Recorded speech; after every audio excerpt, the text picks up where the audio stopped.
Hello friends, welcome to Thanu cookery. So இந்த வீடியோவில் நம்ம கேழ்வரகு இனிப்பு அடை தான் பார்க்க போகிறோம். இதுக்கு தேவையான பொருட்கள் என்னென்னு பார்த்தீங்கன்னா 2 கப் அளவு கேழ்வரகு. இப்போ 2 கப் அளவு கேழ்வரகு மாவு எடுத்துக்கோங்க. அதுக்கப்புறம் ஒரு 2 ஏலக்காய், அதுக்கப்புறம் 1 கப் அளவு வெல்லம் வந்து நல்லா நசுக்கி எடுத்து வச்சுக்கோங்க. ஒரு 1/4 கப் அளவு தேங்காய் துருவல், தேவையான அளவுக்கு உப்பு. ஸோ இதுதான் உங்களுக்கு கேழ்வரகு இனிப்பு அடைக்க தேவையான பொருட்கள். சரி, வாங்க எப்படி செய்கிறதுன்றதை பார்க்கலாம். ஒரு பாத்திரத்தில் நம்ம எடுத்து வச்சுருந்த கேழ்வரகு மாவு எல்லாத்தையும் ஆட் பண்ணிக்கலாம்.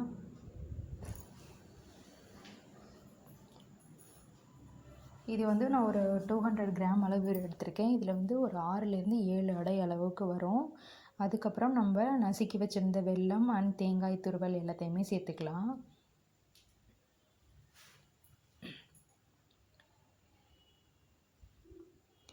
இப்போ நம்ம எடுத்து வச்சுருந்த எல்லா பொருளையுமே சேர்த்தாச்சு. இதை ஒரு தோசை மாவு பதத்துக்கு கரைச்சி எடுத்துக்கலாம். இப்போது நான் 2 ஏலக்காய் பொடி பண்ணி அது கூடயே சேர்த்துக்கிறேன்.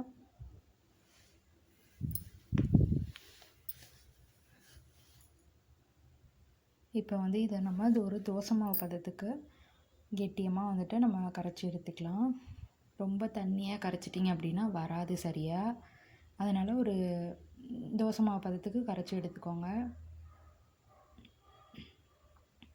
பாருங்கள், இதுதான் உங்களுக்கு கரெக்டான கன்சிஸ்டன்சி. இந்த அளவுக்கு நீங்கள் கரைச்சி எடுத்துக்கோங்க.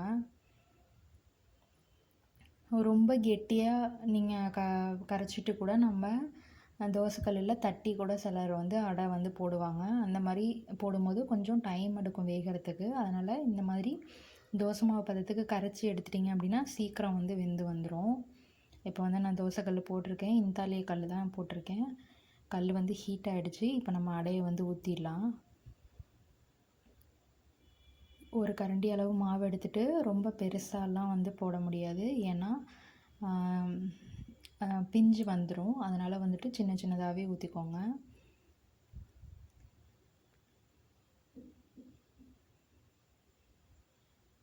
இப்போ இது கூட கொஞ்சமாக நல்லெண்ணெய் சேர்த்துக்கலாம். நல்லெண்ணெய் சேர்க்கும்போது நல்ல ஒரு டேஸ்ட்டாக இருக்கும். அதனால் கொஞ்சமாக நல்லெண்ணெய் சேர்த்துக்கலாம்.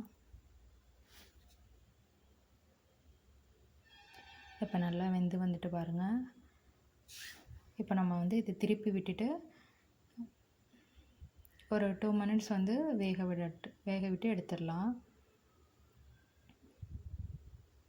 எப்படி நல்லா ஒட்டாமல் சூப்பராக வந்திருக்கு பாருங்கள். இது கூட நம்ம வேறு எதுவுமே சேர்க்கல, வெறும் கேழ்வரகு மாவு மட்டும்தான். கரெக்டான பதத்தில் கரைச்சிக்கிட்டிங்க அப்படின்னா உங்களுக்கு நல்லா ஒட்டாமல் நல்லா வரும். இப்போ 2 பக்கட்டும் வேக வச்சுட்டு நம்ம எடுத்துடலாம். இதே மாதிரி நம்ம கரைச்சி வச்சுருக்க மாவை அடையாக ஊற்றிக்கலாம்.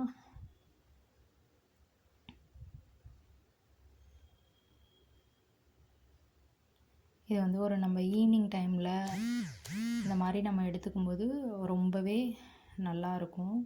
ஸ்நாக்ஸ் மாதிரி குழந்தைங்களுக்கும் செஞ்சு கொடுக்கலாம். ரொம்ப நல்லது, ஹெல்த்தியும் கூட. பாருங்கள், நான் எல்லா மாவையுமே அடையாக ஊற்றி எடுத்துட்டேன். எனக்கு ஒரு 7 அடை வந்துச்சு. கடைசியாக ஒரு குட்டியாக ஒரு சின்ன அடை வந்துச்சு. ரொம்ப சாஃப்டாக எவ்வளோ சூப்பராக இருக்குது பாருங்கள். நீங்களும் வீட்டில் ட்ரை பண்ணி பாருங்கள். ட்ரை பண்ணி பார்த்துட்டு எப்படி இருக்குன்னு கீழே கமெண்டில் போஸ்ட் பண்ணுங்கள். மறக்காமல் நம்ம சேனலை சப்ஸ்கிரைப் பண்ணிக்கோங்க. நான் இன்னொரு புதுவிதமான ரெசிபியோடு உங்களை மீட் பண்ணுறேன்.